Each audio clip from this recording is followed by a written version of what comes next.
Hello everybody, hope you're all doing fantastically well. It is Connor here and we are back with a preview. We are back with the big preview. It's Leeds United versus Liverpool. It's why we came back. We wanted to be back in the Premier League. It's for fixtures like this, although at this moment in time it doesn't feel like Leeds versus Liverpool, one of the historic clashes in Premier League and just general league football is really fitting the bill with Leeds United's current state. But we're going to go through everything today. We're going to speak about Javi Gracia's press conference. We're going to speak about my starting 11. We're going to speak about predictions. We're going to get all of your thoughts in the comment section below as well. Really interested to hear what you think about this one.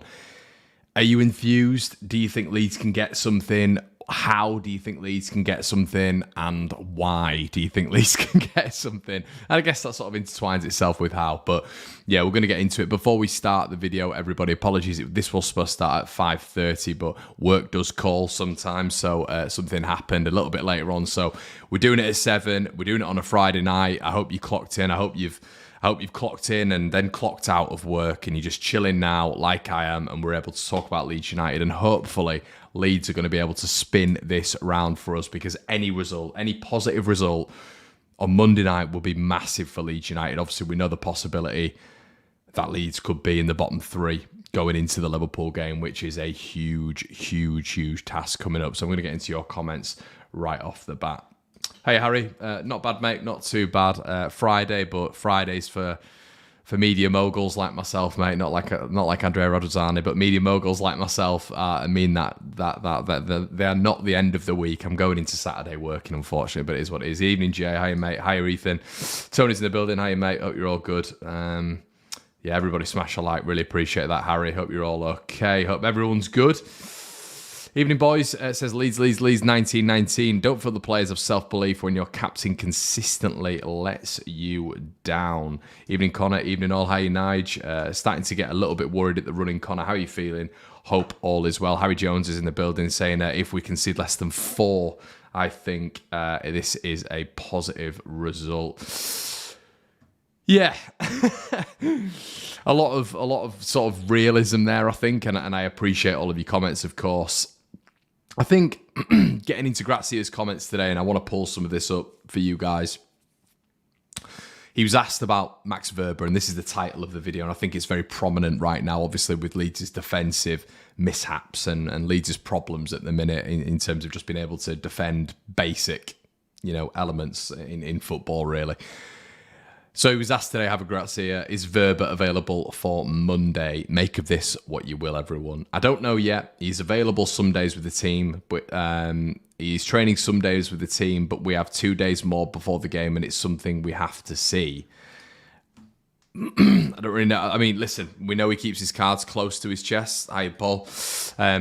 We know he keeps his cards close to his chest. Very Bielsa in that way, not like the predecessor at all.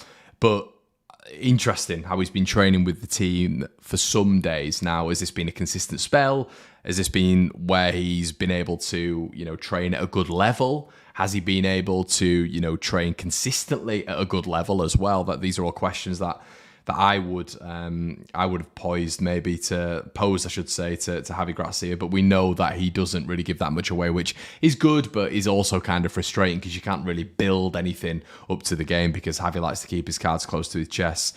But I'm sort of in Damar's boat, really. That means he pretty much isn't fit for this one.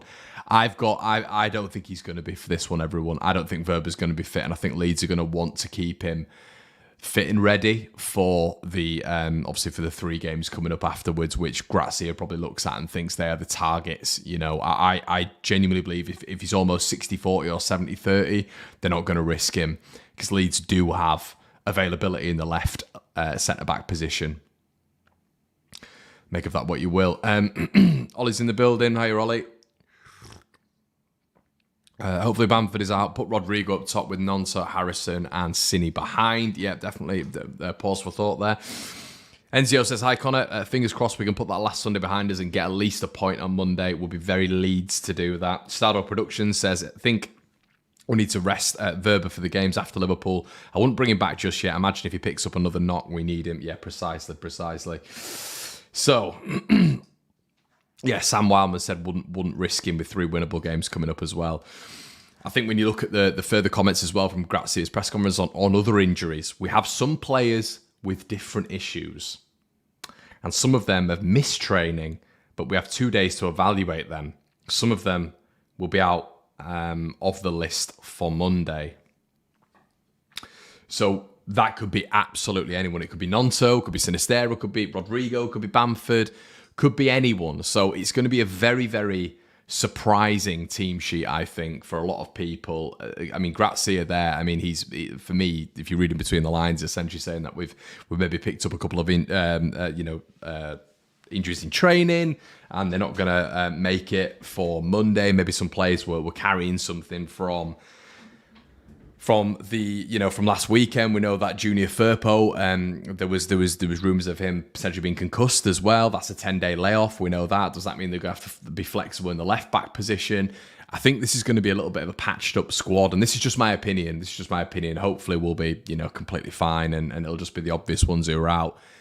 But for me, it's going to be fascinating to see how this one pans out in terms of lineup. Now, what would you guys do in terms of a lineup for this one? We'll talk about Liverpool just a little bit. So they've had a very turbulent season. They've nowhere near been at the best. There's been a lot of chopping, a lot of changing, and they've not been on the best run of form. However, I do worry if Crystal Palace can counter-attack against Leeds United like they did last weekend. I'm very, very worried about what Liverpool could potentially do. However, there are still avenues for Leeds to hurt Liverpool, in my opinion. I think the midfield area, they haven't got sorted whatsoever. Can you see a little bit more of a domineering game from McKennie and Mark Rocker? They need it after last week's shambles. Is Brendan Aaronson going to be involved in this one? Potentially pressing on Konate's touch or Van Dijk's touch. Van Dijk, who's not been good at all this season, really. Willian Yonto, if Trent Alexander-Arnold is moving into an almost double pivot, which he has been recently, Willian Yonto is going to absolutely rinse him when it comes to his offensive play from the start. Sinistera can cause problems, 100%. Obviously, it depends which winger starts where.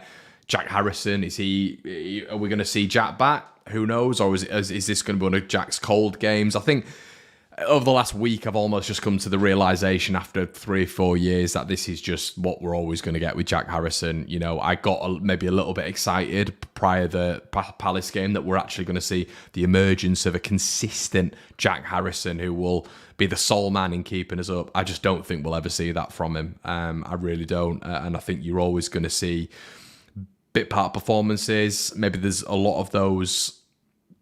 A lot of that can be applied to many Leeds players, not just Jack Harrison, and maybe that's the position that we're in right now. But when you're looking at Liverpool, not really much to play for, which maybe is in Leeds' hands, really. Can they still make the top 4?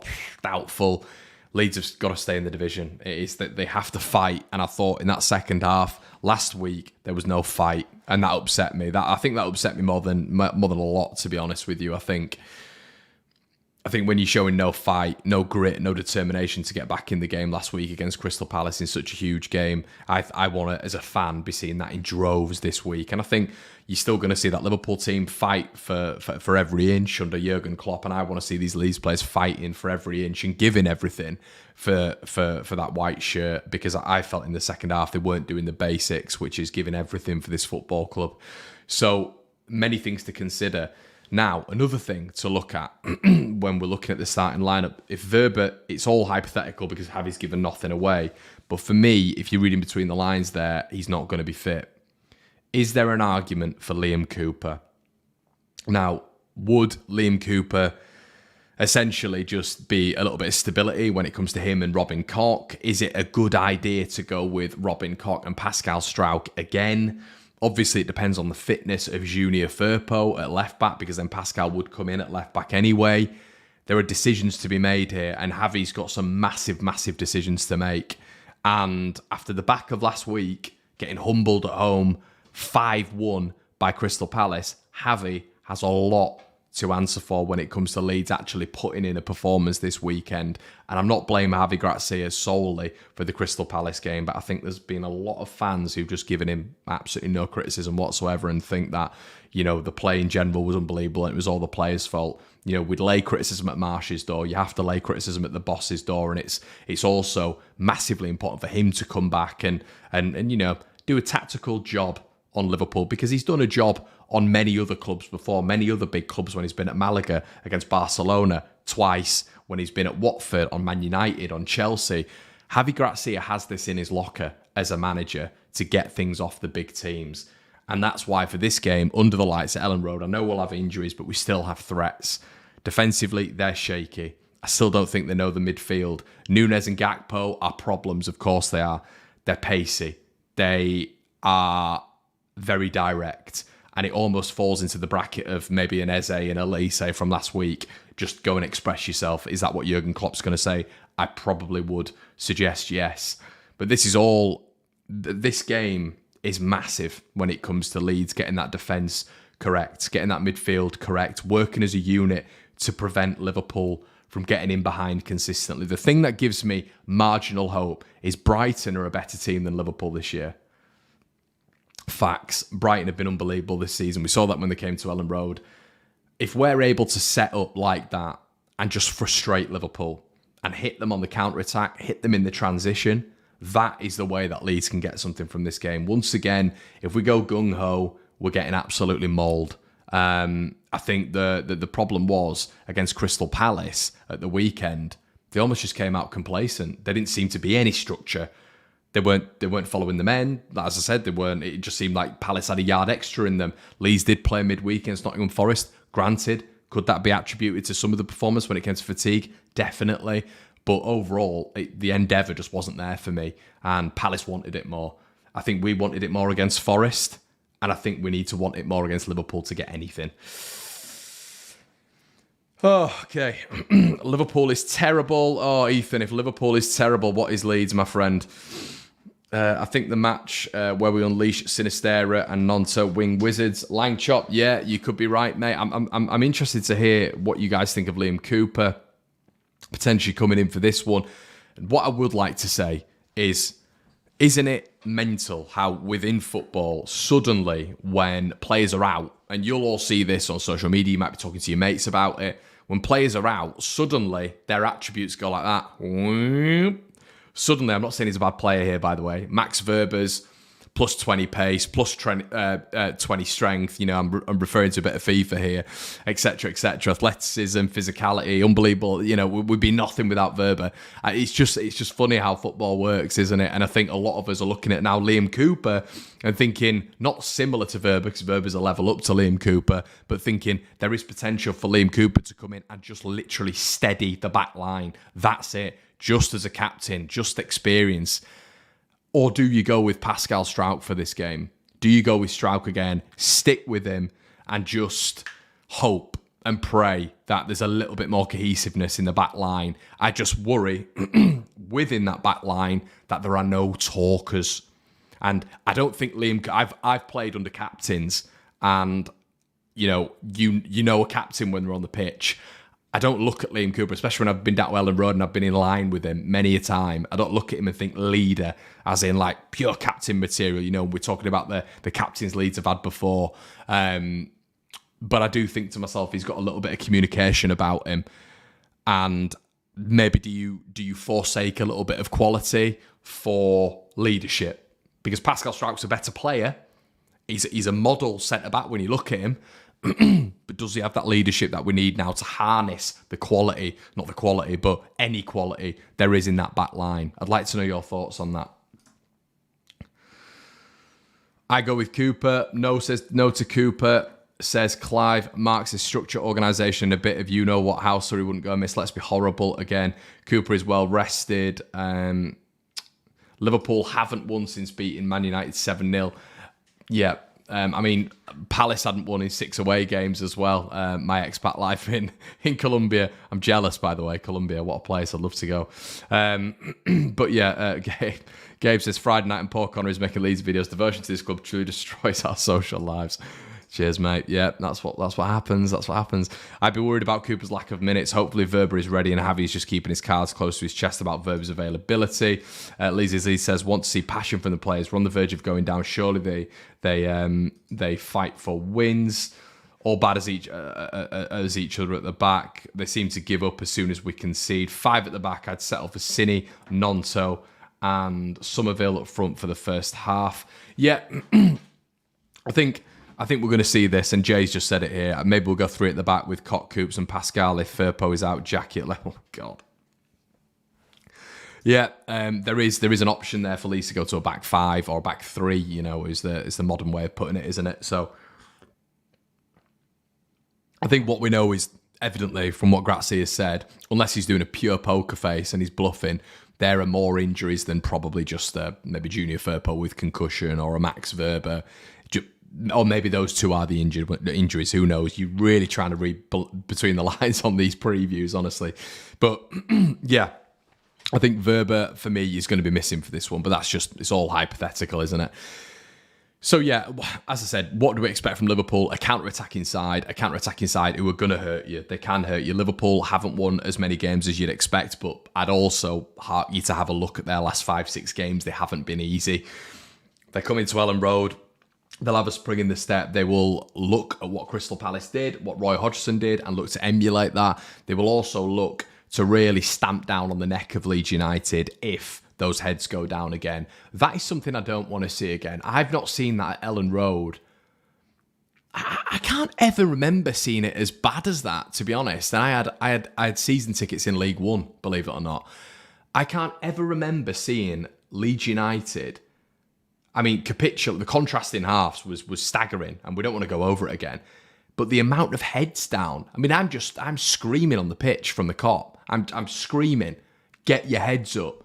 You know, basic principles of football. It's 1-1. It's all right. You're still in the game. 2-1. 3-1 even. You're still in the game. You got 40 minutes left. Don't get your head down. Stop being pathetic. You're not 9-year-olds. With respect to all 9-year-olds out there.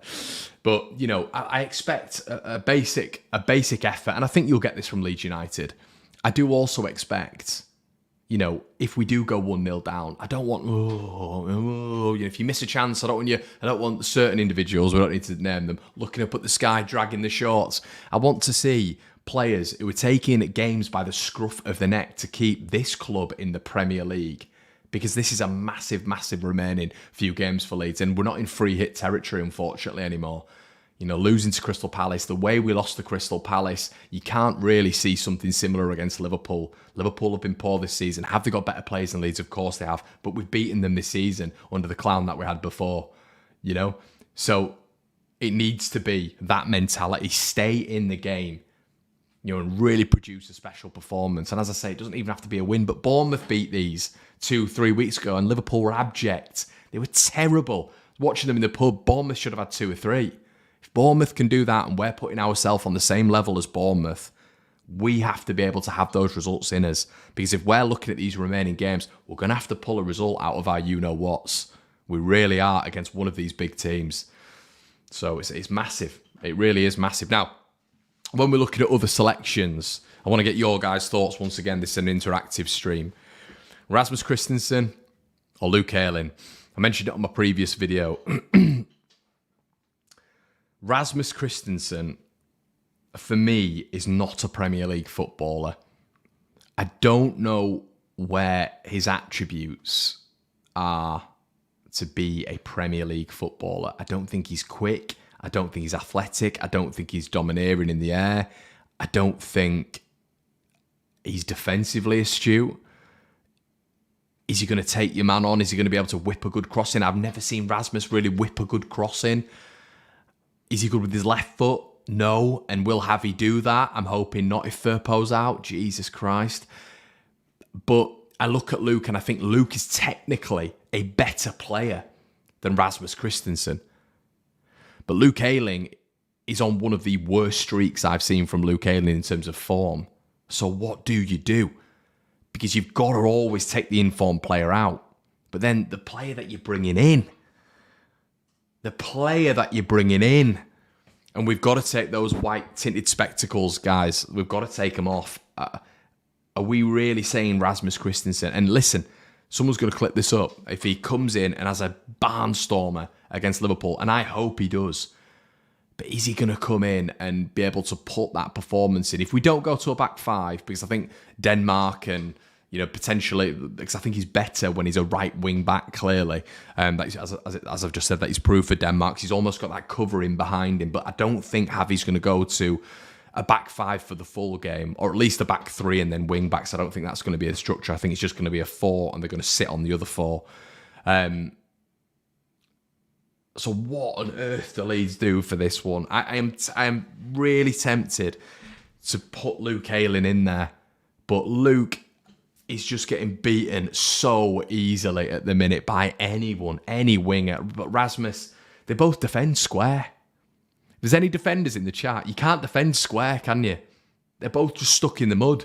So it's just the right back position is just not. It's not really what we need for this game against a pacey, tenacious front three. We haven't been on form this season, but neither were Eze and Elise, and are you? So I really don't know what you do with this. Leeds says, I would try Rasmus over Ayling. Why is that, Leeds? I'm interested to hear your opinion. Gabe reckons it should be Rasmus as well. So, yeah, it feels like a lot of people. Sack says, Christian controls the ball like an astronaut on the moon. Time just slows down when it comes to anything technical with Christians. And that's another really good point, is touch.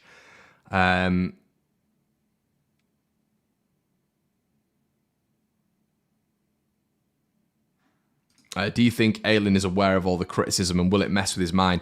Do you know what, mate? That's the part and parcel of being a footballer, unfortunately. You're always going to get that, especially the best league in the world. You can, Damar's right. You can defend square if you've got the pace of Usain Bolt. I never see it in the modern game. I never do. Actually, one of the defenders I have seen who defends square is Trent Alexander-Arnold. So, yeah, I would go with Luke Ayling. I just don't know what Rasmus was signed for. I think Luke Ayling would win free kicks, maybe in the opposition half, in his own half under pressure. They're going to put us under pressure. They're going to be pressing every touch.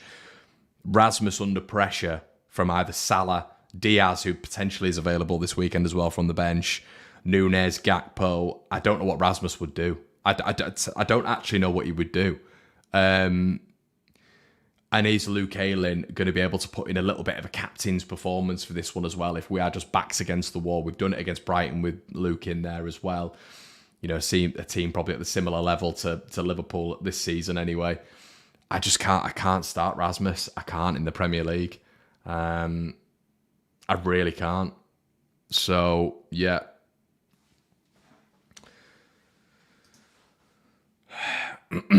Ayling has conceded so many goals. Rasmus needs to come in. He might be another Firpo. Do you know what though? Leeds. There's been so many. I came out and I said it'd never work with, and I'd own it. People have suddenly there's so many revisionism going on with certain people in the fan base. But I always said that Firpo should have been shipped out. I didn't think he would ever turn round. But you always knew, with him being at Barcelona, with him being at Betis, with him being touted by many clubs in the Premier League before a move to Ellen Road, with Barcelona also being a little bit wary of letting him go. You always knew with Firpo that there was a technical footballer in there. You always knew there was a bit of athleticism.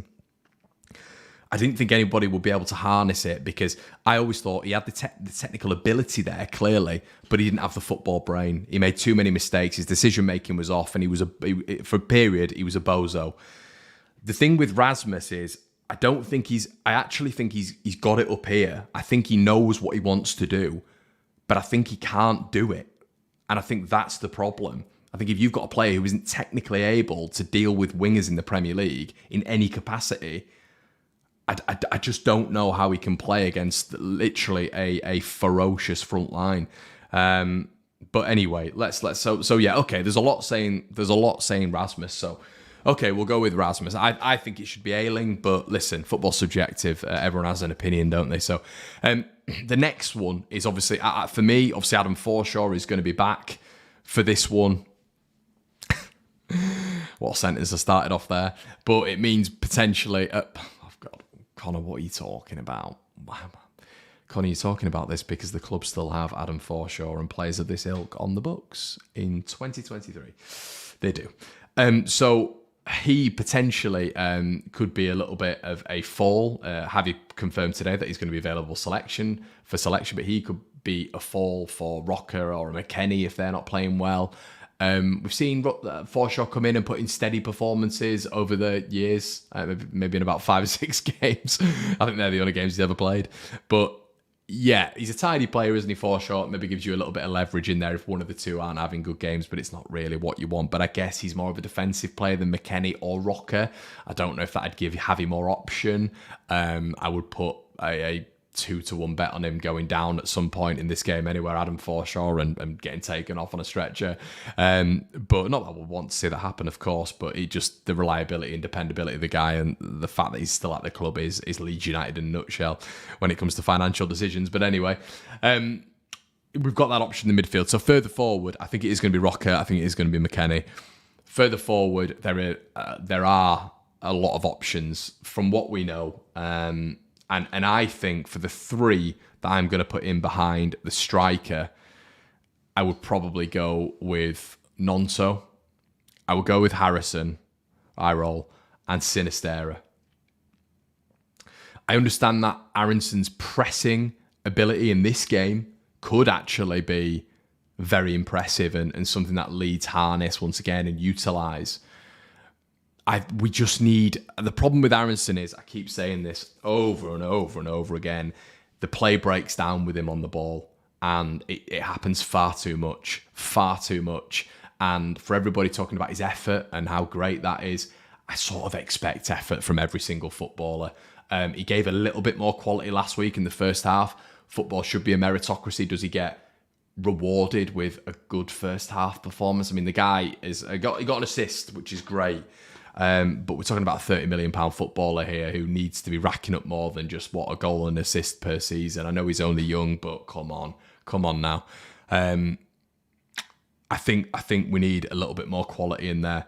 And whether or not that's Nonso shifting into the 10 and you're then getting Somerville coming in and Sinistera, or you're getting, Harrison moving into the 10 and Nonso out wide and Sinistera out wide, you've just got a dangerous 3 there for me. A 3 there that if Harrison fancies it, Nonso, Sinistera, if they're from the start, they're going to affect the game. If Harrison fancies it, that we're going to cause Liverpool some problems. I'm not saying we're going to be effective, but I'm saying we're going to cause them problems, as we did at Anfield, So, Jonathan, it was a freak result. Move on. I hope you're right, Jonathan, but unfortunately, we're not glazing over a 5-1 loss to a team who were above us by a point.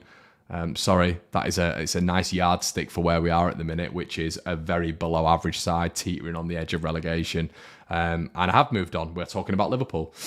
Aronson is muck, says Ben Jacks. Who of the 3 do you play in the centre attacking midfield role, Connor? I think unless you bring Rodrigo in and you keep Bamford up top and then just use Rodrigo as a shadow striker, which I maybe thought Javi would have done. And that might be a little bit more effective. Potentially you bring Harrison in just behind Bamford or Rodrigo.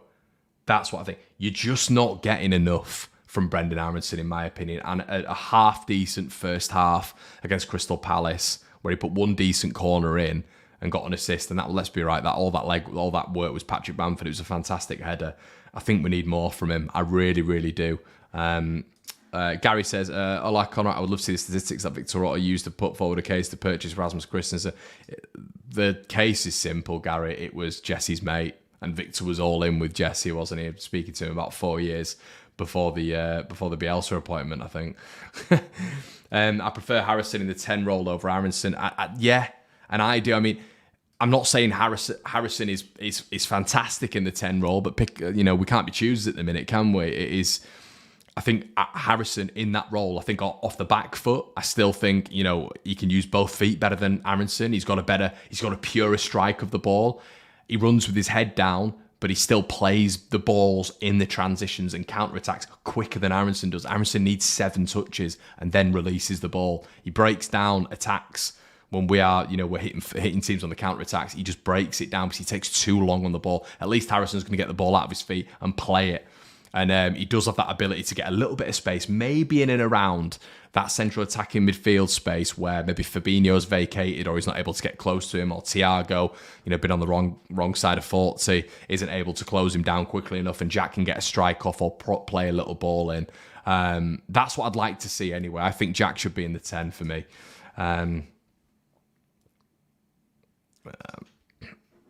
would play Nonso, Harrison and Rutter in the 3.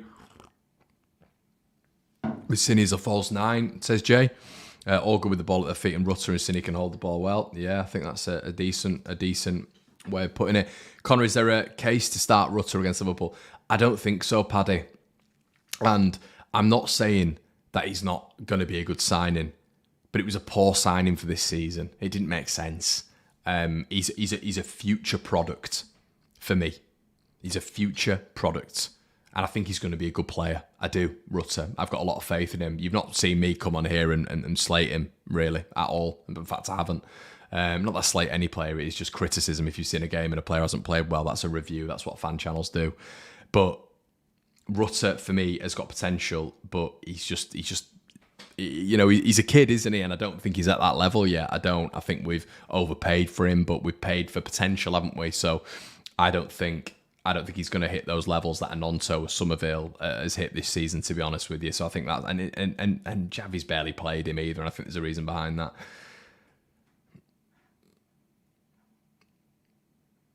Aaronson is average. Yeah, Gaz, I'm sort of in that opinion myself, mate. You get the US men's national team weirdos coming on here and getting really upset about any sort of any American you criticise, but that's not including our Leeds United fan base in America, by the way, who have been Leeds fans forever. These are just weirdo US men's national team accounts who've just followed when Jesse's come over and Brendan and they just follow the player, not the club, if that makes sense. And yeah, they just cannot stand any criticism laid at the door, but yeah, I don't care. Aaronson just at the minute anyway, he's young, but at the minute I just don't see what we've paid 30 million quid for. But I could be wrong. Feeling the nerves for tomorrow, Connor, quick question, what are you thinking about Rutter? Yeah, there's a lot of people asking about Rutter. I hope I've answered that, mate. Ryan's just signed up to the Patreon as well. Shout out to you, mate. We'll have a Generation Leeds out tomorrow. On what version of Harrison are we going to be treated to Monday night? Can't wait. Let's just hope, mate. Let's hope. Gabe says, I think Cine has to be in the centre if Aaronson is dropped. Jack gives the ball away and holds it just as long as Brendan. I don't know if he holds it as long as Brendan, but yeah, I think Jack has the technical ability in the number 10 to be a little bit. I think Sinister in the number 10 is taking away how good he is inverting and taking strikes at goal and having little 1-2s with the centre forward.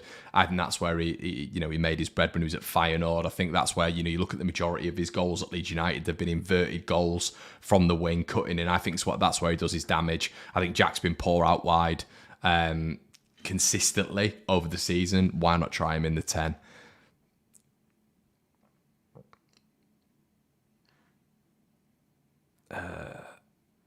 Bamford is injured again. I've not heard that.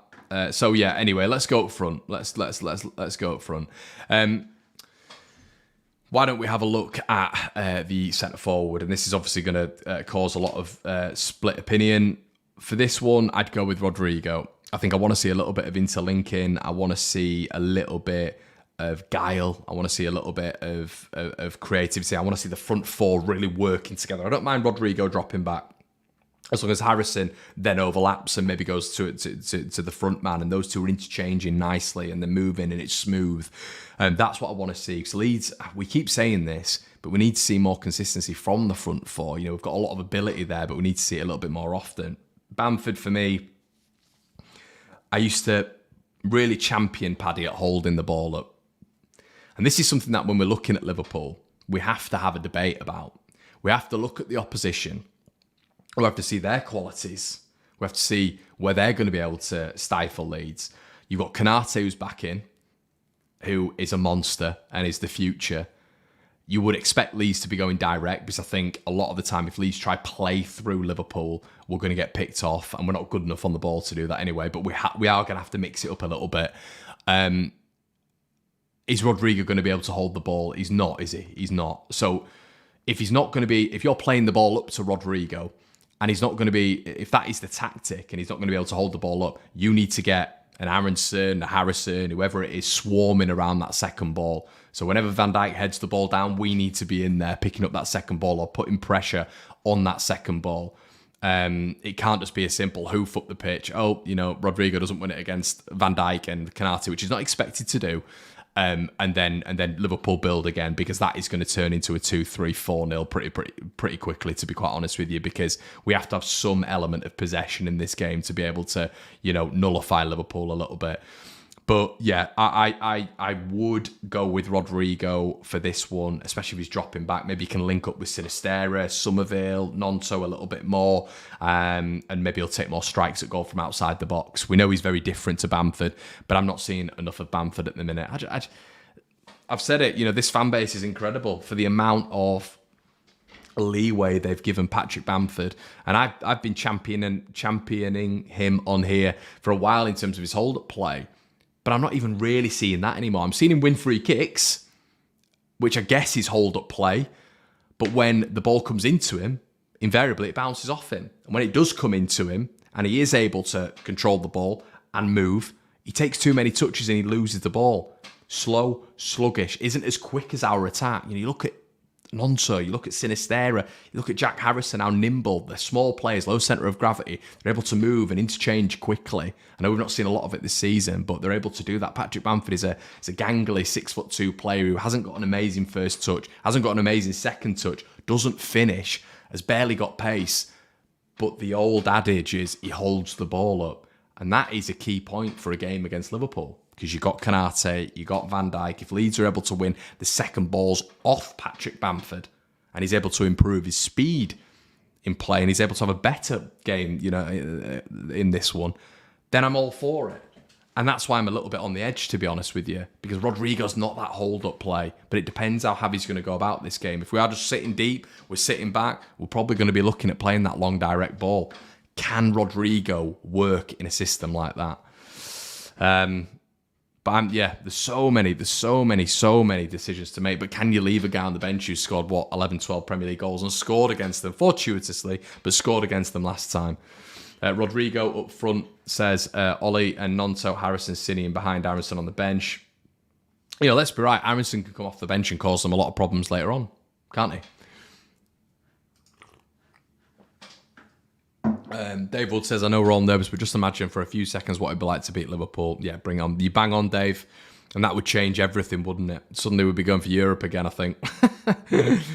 Paul Gray's come in with a bit of a slating comment here. Sick to death of Bamford. Big grin in his face after a 5-1 loss this week and Quotes last week. And I'll come back if the team needs me, if he's Benzema. Yeah. There's a lot of people who are done with Paddy, I think. At least Paddy tries against 2 or 3 men on him. Roddy barely try on one. He runs around and prays they'll miss the easiest header. I guess that's to do with his physicality.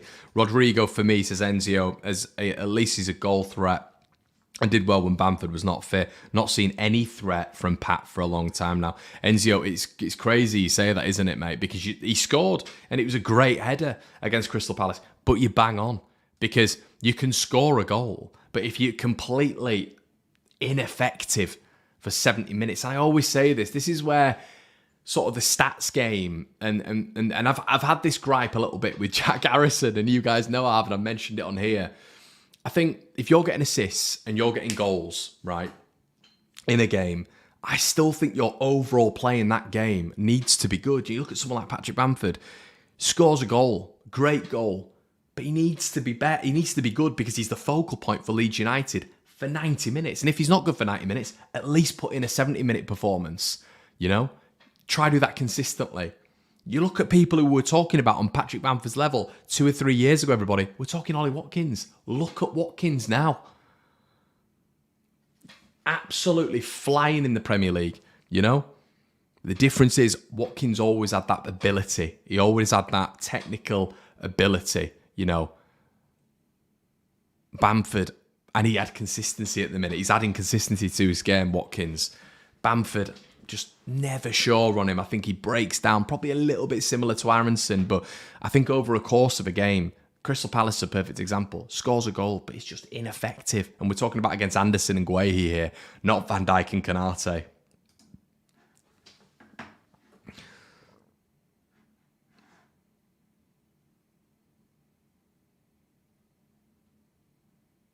McKennie at right back. Not a bad shout. Not a bad shout. Who plays in midfield? Forsh or Greeny? Green would go in the middle. Don't think so. Not for me. JC Bamford is currently wearing the new Nike trampoline boots. The guy couldn't hold his breath. Never mind football. Been awful for 2 seasons now. I'm not sure it's going to change anytime soon. Gabe says, I'd like to play as a long diagonal to Rodrigo in the gap left by a cheating Trent, then a direct long to Bamford. Gabe, how many England players are cheats to you? So now we've got Kane, we've got Grealish, we've got Trent. Anti-England football fan, Gabe, by the way. There's 520 of you in the building. Gabe hates English footballers. It's bitterness, it's jealousy. Make sure you smash a like, says Jay. Sign up to the Patreon. Great extra content for a big 3 points. Yeah, really appreciate that, Jay. There is extra content, everybody, in the Patreon. Me and my old man will be rattling on about Leeds United tomorrow. And yeah, Dad's got some opinions, which are very controversial.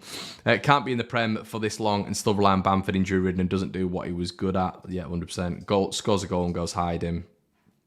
Aronson isn't a 10 and would play as a winger where he can utilise his dribbling. Shane, we're stacked out wide already.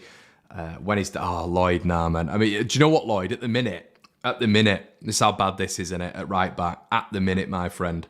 Gabe's cleared it up. Yeah, I'm still having you for that one, though, mate. We know you don't like the England football players.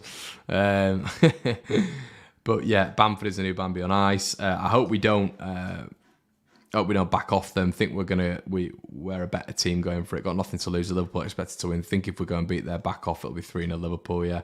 Yeah, guys. So I mean, predictions. Had a look on the Patreon earlier. Great content. Thanks, Ryan.